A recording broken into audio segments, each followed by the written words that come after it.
You don't want to know what I was thinking? If we could gather all the energy expended in just one square dance, we could send that meteor back to where it came from. Well, our very first shot in the movie was a location shot. And we went to Phoenix, Arizona, because the National Guard was on bivouac, I believe is what you call it. And we needed tanks. And we needed action.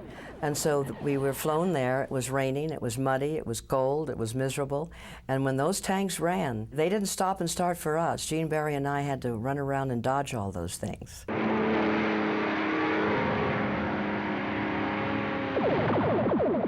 The effects had to be put in alive.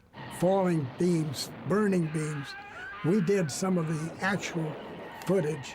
We built these big containers that was at the top of the street and all worked on a button, and it opens up.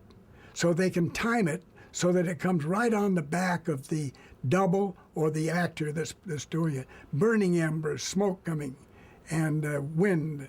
It's all done with a lot of help for some very good people working for doing the special effects. Yeah, George Pal produced wonderfully strange, different kind of movies. Movies that had physical accomplishments in them that had to be done, and he did them. He made them happen. Magic. He brought a magic to the screen.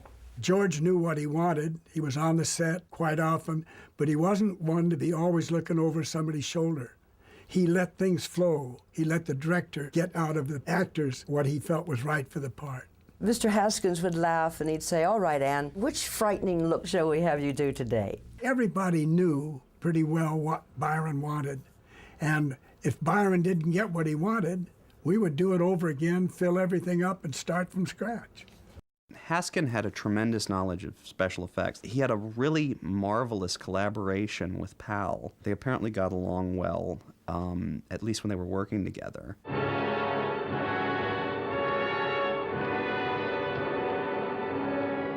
Well, the locations were difficult only in the fact that you're in the middle of Los Angeles and you're showing an exodus of hundreds of people, packs on their back, cars overloaded. We worked on Sundays on most of the shots made down through the streets of Los Angeles because we had more control. The policemen had an easier chance of blocking the streets, and we wanted some of the shots to look desolate with nothing but some wind and a piece of paper going through. And that gave the picture the mood it was in. Also, at the back lot of Paramount, we had a good street, so that was one where we could really stage the fights of them being knocked through, men, windows going, at the height of the excitement. It is some of the most gorgeous three-strip Technicolor you'll ever see. So saturated, so deep. It will never fade. The colors are magnificent. A Technicolor camera is huge. It's the size of a person. And you have to cover it with heavy, heavy matting because you have 3 strips of film going through, and it's very noisy. Very, very noisy. I don't know why you can't, and maybe you can, or they were able to get rid of the sound, but why it wasn't recorded is beyond me. Most of this picture was made in the back lot of Paramount and on stages 18. 18 was a double stage that could take the middle of it out and make a lot more room to work, and that's where the sets were built. Al Nozaki was probably one of the finest art directors around. I mean, he was really a visionary guy, and he's the one that came up with the saucers, sort of the manta ray look, and then that sort of cobra head thing, because they wanted to see about doing the tripod machines. George wanted to do that originally and do it in these Puppetoon style, and Paramount said, "No, it's too much money. We can't do it. You've got to come up with something else." This could cost 10 times as much. Imagine destruction all over the world. No could have done things like that. And so Al came up with this, I think, brilliant designs. I mean, those saucers are beautiful. And being a manta ray, they're kind of scary right away. Cobra heads, cobras are scary. So it had all the elements, only it was a mechanical thing. My daughter, you know, she claims that she's the one that designed the Martian machine. Two of them, but she's designed, she's helped me in a lot of ways, so I guess that was one of them. Now, what you're seeing here is the close-up of the Cobra eye of the Martian war machine. Now, this particular machine was not in the original film. They had 3 of them in the original film. They were made of copper and had all kinds of electronics in here, and the green things glowed, all the windows and stuff glowed. And this was made for the TV series that they did a few years ago. And so this is just made of fiberglass. And a sad story about the original ones that were made of copper, they gave them to a copper drive, a Boy Scout copper drive, and they were melted down, and so they don't exist. I did get to go on stage 18 and watch them glide. It was silent. And these magnificent copper machines were just gliding above you, all across the soundstage. It was quite eerie and very, very impressive. There were like 20 wires hanging from these things, some of them to make the electronics work in there, because in the saucers themselves, they had electronics where the things would glow green, the Cobra head that would actually pulsate, and they were made out of copper and had all the mechanism, and they were fairly heavy. See, the wires were painted blue so that it would not show up on the screen, but some people have maintained they could see the wires pretty well. When they fired the ray, they took like an acetylene torch against black and with a fan, and they would match it up to where the ship was supposed to be or the Cobra head was supposed to be, and they would hit the acetylene with a fan and blow it out, and that's what you saw when that ray came out, which is really kind of brilliant. You think about it. I remember coming on the set and looking up at this enormous Cobra head. And I said, what in God's name is that? And somebody flipped a switch, and that thing came on. Scared the devil out of me. I jumped a mile. There's a scene later where they make these blisters, and they're like domes. And what they literally did there, they just took glass domes and shot them against black and supered them right over the saucers. Because to make a dome big enough for a saucer that's, 3.5 feet across, that would have been a pretty darn big dome. Charlie Gamora, who was one of the all-time great makeup artist guys and also one of the best gorilla men in the business. He created, Al Nozaki designed this Martian guy. First glimpse you get of it is where they're looking through a hole in the wall and you see him go by, and it really looks, whoa, that's creepy. When they brought the Martian on the set the very first time, he was enormous and far too big than whatever George Pal had anticipated, and they had to use it the next day. Well, Charles Gamora and his daughter, she was only 12 at the time, they went home and worked on that thing all night long. Basically, we had to start from square one. And that meant that we had to build the armature, and we had to wire the head in, and we put chicken wire around the armature. We put plaster bandages over that, leaving the back open because Charlie knew that he had to work the monster now.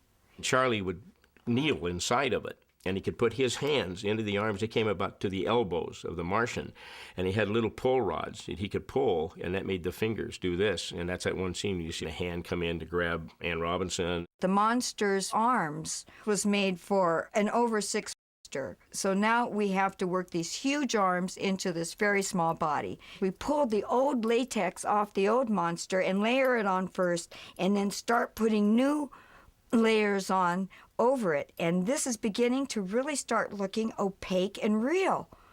And I'm going, this is real. This is really looking real. Even I'm thinking this is looking real. And they wanted a 3-eye system in it, so it had a round eye, but it was red, green, and blue inside of this thing. And he's realizing as he puts the eye in that now the wires can't go along the side. They have to go up and over the head for freedom of movement.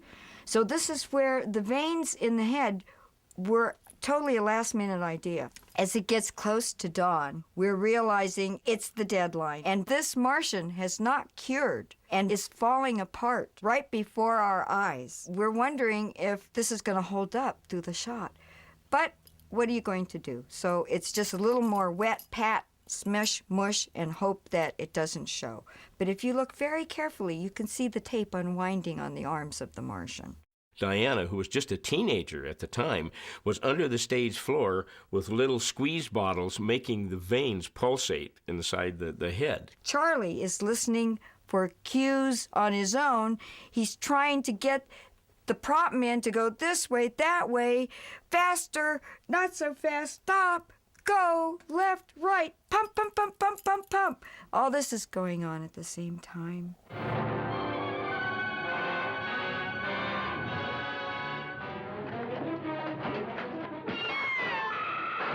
The prop guy had him on wires and pulled him, and darn near pulled Charlie and the whole thing over when it went out of the scene. I mean, it really goes out fast because he's going out waving the arms like crazy, and the back was open, and the guy pulled him so fast he darn near fell out of the thing. You'll see that he's going like this. He almost fell over, and we knew if that Martian fell, it would be a disaster. It would have been just a blood blob on the floor with tape and wood and chicken wire. It would have just splattered.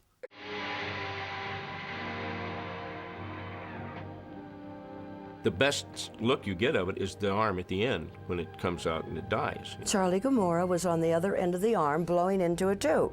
And so it was pulsating. And then as the Martian died, we changed the color from red to green, slowed down the heartbeat, sucked all the air out. And that's all we did. No computer had to do that. And it was something you'd never seen before, ever. And in Charlie's great sculpting abilities to be able to pull this thing off and make it work is pretty unique. It started a whole new genre of filmmaking that we're still profiting from today and that I'm able to tell you about 50 years later. And so the contributions that Charlie made ring out to this day. And even though nobody knew his name,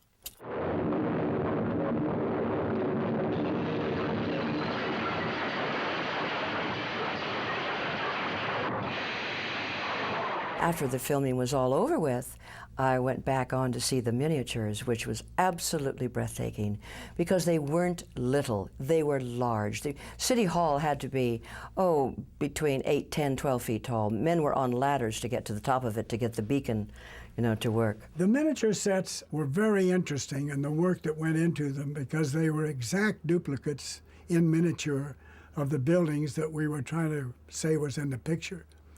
Well, I think the miniatures probably in War of the Worlds are some of the best I'd ever seen, especially at the time. I mean, they hold up today even, but the miniatures are great. They built, parts of Los Angeles, streets, whole streets of Los Angeles in miniature. It looked like Gulliver's Travels, quite frankly. It looked like it just would have come to life any minute. Shooting miniatures, you have to be able to close your lens down so you get a very small aperture, and that allows very sharp focus from the very foreground in front of the camera to the very back of the set. So you have to be able to close the lens down. That means you need a lot of light.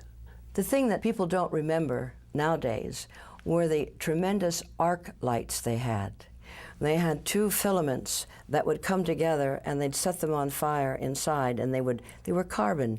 They would burn outward. They were somewhere between 2,000 and 5,000, arc of power, of heat. You couldn't stand anywhere near them. And this is one thing I'll never forget, when you'd always say cut, you'd hear somebody say, "Save the arcs." And there it comes again. George Pal and Pete Freeman have cameos in the film during the radio broadcast montage. They're 2 bums standing by a radio. Suppose they are Martians, Professor. What would they look like? Bigger than us? Smaller? There were only 2 scenes that I recall that were eliminated. One where I was lying in Gene Barry's arms, and there's something about his tie as I awaken that remind me of my Uncle Matthew. And then suddenly I start reminiscing about Uncle Matthew, but that was eliminated. I don't know why, maybe it just wasn't necessary. The other one was when we're climbing out of the farmhouse and he's shaking me. He says, "Don't worry, we're going to get out of this somehow." Well, the theater just fell on the floor laughing, so they cut that out. Those are the only 2 scenes that I recall that were eliminated from the film. The end came swiftly. All over the world, their machines began to stop and fall. After all that men could do had failed, the Martians were destroyed and humanity was saved by the littlest things which God in his wisdom had put upon this earth. George is considered the father of sci-fi films, and he pretty much is, because he was the first one to really do sci-fi films that got a name. But it did prove to be the kind of supreme story of alien invasion in the cinema. At the time, it was another job, another acting job, and until I got into it, I didn't realize how good it was and how important it was. War of the Worlds, unfortunately, did not have a premiere. It should have. When you see this picture behind me, I took in Times Square on the day it opened over 50 years ago in New York City. You could see that the lines around the block are enormous.